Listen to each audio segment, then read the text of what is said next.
All right. Hey, everybody. This is Tom Barnes, Stories from the 78 podcast, the extension of the Stories from the 78 website. So I appreciate you sticking around and hearing things on the podcast. And this week was a fun week, man. They had the big Windy City Smokeout that happens in Chicago every year. It's the 11th year. I remember the first year, it was at the old Tribune printing plant, small little footprint. Now it's next to the United Center, and it's a massive footprint. They have 20,000 people go Thursday through Sunday every day, 20,000 people. So very cool event if you've never been to Chicago and you're thinking about what time of year to go.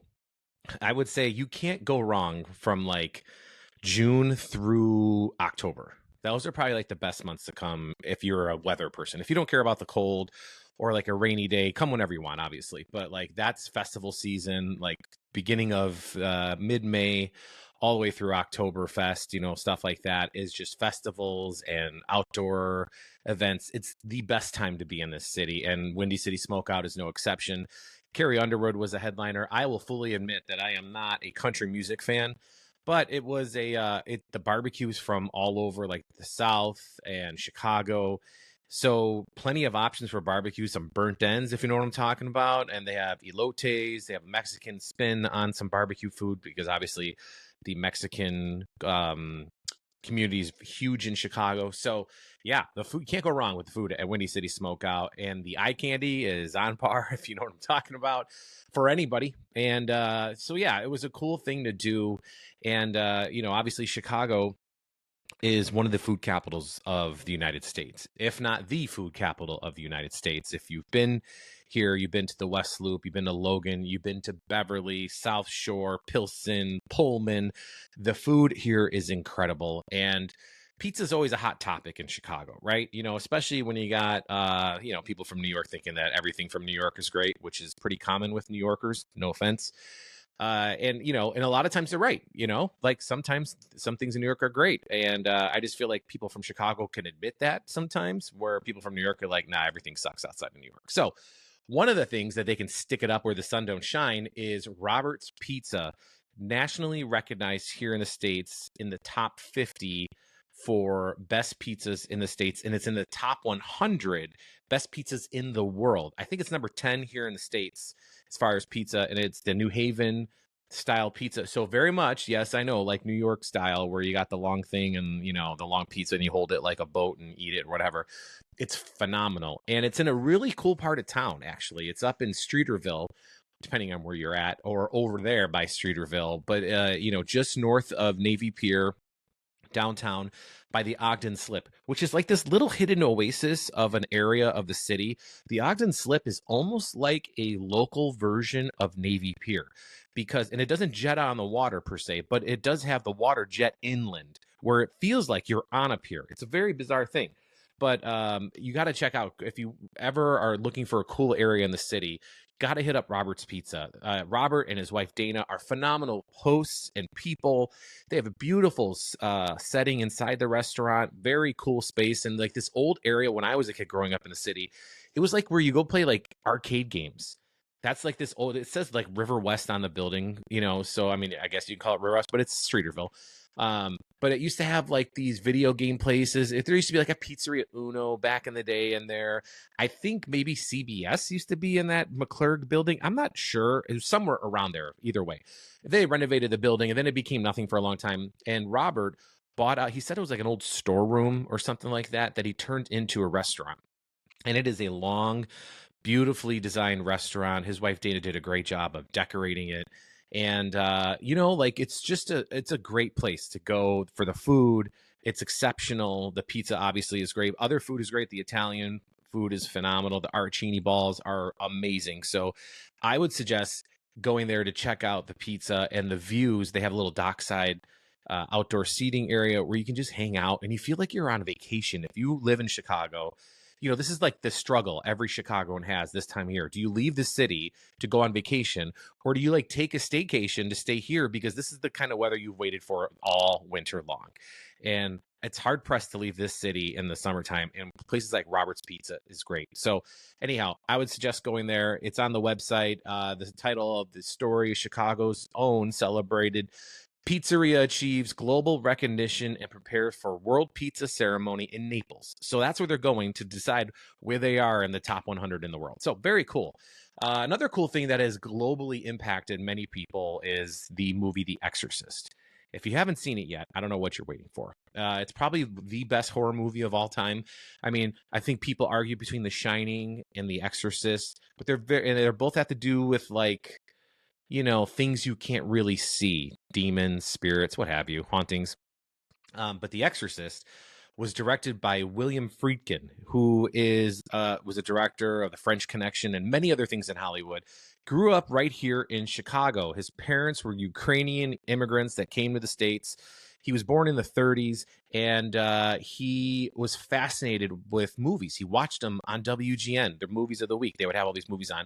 So much so that when he got old enough, while in high school, he started working at WGN, which is cool because I worked at WGN for a long time. And when I was there, he came in to visit talking about one of his books that he wrote, and he was the nicest man. And like, you think about like the movie The Exorcist and what that did for cinema, for horror.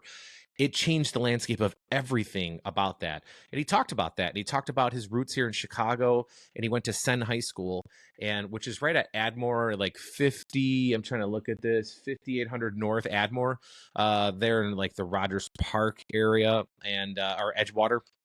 And yeah, it was he was a cool guy, and Chicago named the street after him, the honorary William Freakin Way. So it's right in front of Senn High School because that's where he went to high school. So I thought that was pretty apropos that they did that. So if you're looking for like a cool little nugget when you're out exploring the city, I would suggest doing that because it's right there on Senn, and like that area right there is also like a really kind of a shortcut to get to the lake from the north side. You kind of cut through that area and you pass by Senn High School. So very cool. Sorry, I'm going to just lean here and look up the other things that we did this week. Oh, right. I talked to a gentleman who wrote the book. Oh, it's holding up the computer right now. A book about the Blues Brothers and what that was like and what was going on in Belushi and Aykroyd's life at the time. Fascinating look at the Blues Brothers. I didn't know Belushi almost died during the making of the Blues Brothers. I heard he, was a hard drinker and all that stuff during Animal House and other movies. And sadly enough, that's what got him in the end. But like, he almost died during the making of the Blues Brothers. He went on a bender. They had to like do all these things to get him ready to go. Among other things that had nothing to do with like Belushi and his health was just the way they filmed the movie in Chicago back then. Like, they had carte blanche. No other big city in the United States would give them this access that Chicago did, because Jane Byrne was the mayor, and Jane Byrne was the first female mayor in Chicago. And when she got to be mayor, basically every dude in Chicago that was in politics didn't want her to be mayor, and they were mad at her. And prior to her, Chicago was kind of closed for movies. They didn't show it off. Like Old Man Daly he told people if they wanted to see Chicago, they should come to look at it in person, not watch it in a movie. At least that's what I've been told. Well, she was like, screw them. They're all a bunch of jagoffs, and I'm going to do what I want. And she gave them like essentially the keys to the city. I mean, if you see, they like destroyed Daly Plaza. So take that for what it's worth in terms of when you hear about Jane Byrne and how she was perceived back then. She let them do whatever they wanted in the city, and they did. The car chase scene that basically starts up at like Lake Geneva and goes all the way down to the city. One of them, along Lake Street there, the plaza, the troops, the whole thing. It was outstanding. They couldn't make that movie today if they tried. It would be too expensive. But it was a moment in time of movie making and culture that the Blues Brothers, Aykroyd, Belushi, Landis, wanted to highlight. And what they wanted to highlight wasn't necessarily of these, guys, whatever. They wanted to highlight the term in the movie, "We're on a mission from God." That was a double entendre in the movie. A lot of people don't know that. They were in the movie, they were, trying to save the orphanage that they were in. But in real life, when they wrote this, when they conceptualized the whole thing, "On a Mission from God" was doing what was right by our peers of the past. And they were talking about the blues musicians, the rhythm and blues people. And "On a Mission from God" was to help them be recognized and save their careers. Because prior to the Blues Brothers, like Ray Charles and James Brown, they were playing like, Jefferson Park Fest, or like random street side casinos in Nevada. Nobody wanted to hear blues music. Aretha Franklin wasn't doing anything of note. This movie revived all of their careers. Donald Duck Dunn, all these blues artists. They even asked BB King, which a lot of people didn't know. They asked BB King, but he was actually the only like blues artist that was still kind of doing mainstream work because he's BB King. But you had all these other guys underneath that were just trying to make a living, playing at Kingston Mines, the Blue Note, all these other places. But they wanted to make a movie to honor these legends. You had Ray Charles in it, James Brown, Aretha Franklin. You had all these legendary blues guitar players that were in the Blues Brothers band. That's why they made the movie. Like that was their number one reason why, because they love that music so much. And that's why that movie is so special. And so if you haven't seen it, because it's an older movie, it's over 40 years old, over 45 years old. It's a good watch if you want to catch up on a movie that you haven't seen in a long time. The music's exceptional. The dancing's great. The scene with Ray Charles dancing in the street on the south side of Chicago, probably one of the coolest dance scenes. It's like right up there for me, like the Thriller scene in Thriller, the music video. So I talked to Daniel, who wrote the book. It's up on the site right now. So take a look. It's a deep dive into the book. It's a lot of fun. I also talked about 2 festivals that happened in Chicago that were going on. And what I said earlier at the beginning of the podcast about festivals in the city, you got the Windy City Smokeout. The ones I talked about this at the end of the week was the Roscoe Village Burger Fest. And also the Taste of River North celebrating 20 years, which is insane that 20 years in River North. So essentially it goes back to like when River North was like the new and up and coming neighborhood in the city, kind of like what the West Loop is now, or even like what Logan or Humboldt Park are kind of like now. I mean, Logan's kind of riding that wave. They're kind of at the end of it. They have peaked, but River North was like the first big investment into the city in a cool neighborhood, like that's when like Rocket opened and all these clubs became restaurants during the day. It wasn't just a club, you know what I mean? It was a really cool time. But, River North, very cool neighborhood. They still have some greatest restaurants in the city. So they had a big festival this weekend. So I would encourage you to check that out outside of festival season. And then in Roscoe Village, the 17th annual Burger Fest, which I think is insane that they've done that for 17 years. I've lived in the city a long time. But Burger Fest, they have a place. They have different smash burgers, grilled burgers, on the griddle burgers, the whole thing.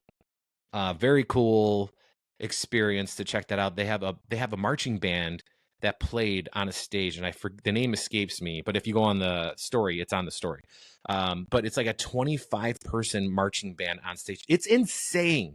But that's like what these neighborhood festivals do. They try to be different than the others because there's like on any given weekend in the city, there's probably like 10 festivals. So these places try to find different entertainment acts to get you to come to their festival, for half of it. The other half is just to serve their community, because that's what these purpose of these Chamber of Commerce put these festivals on. That's the donation that you give so they can put on other festivals, wine walks and wine tastings and Oktoberfest events and all that. That's how all the stuff gets paid for.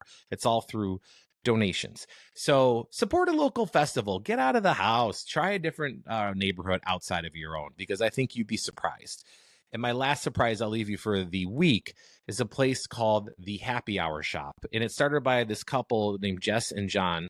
And they have a Instagram handle called Aged and Infused. And it's about like making cocktails. And they kind of started pre-pandemic, but during the pandemic, it like launched them to the stratosphere because they were already making like these little, if you have like a jar like this and it's filled with all these foodie things or, drink things to make drinks, that's what they sold. And she was inspired by her grandparents, and her grandparents, from the sounds of it, were like living the fabulous 40s, right? Like they lived the Mad Men era 50s, and they drink cocktails in like the front room of the house that nobody sat in because they had the plastic on it. But it seems like her grandparents were not those folks.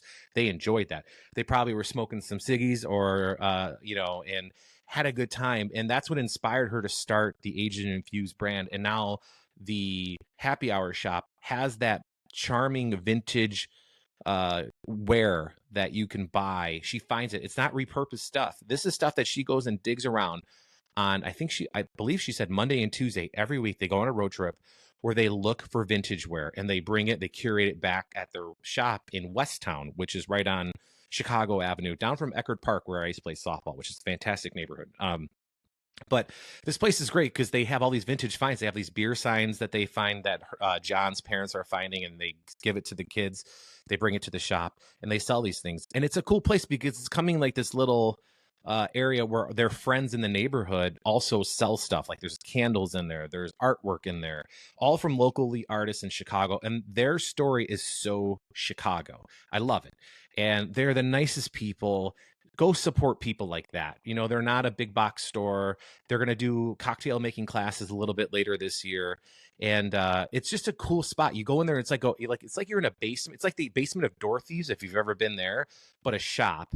But it's got that vibe, that, you know, supper club in the winter. You want to cozy up a vibe, but in the summertime, this light, airy, nostalgic place. It's really charming. They are wonderful people, and I couldn't suggest it more to go and check them out.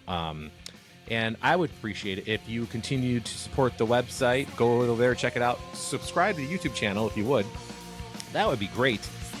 Just because, you know, that's kind of how this thing works with paying the bills. And then, you know, the podcast. I appreciate it. We'll see what we get up to next week. I'm going to be driving around the city trying to find neighborhoods I haven't been to before. I think I'm going to go to Inglewood. So we'll talk about that next week. And Inglewood, that's a whole podcast in itself. But that's next week. Thanks for watching, everybody. And I'll see you later. Take care.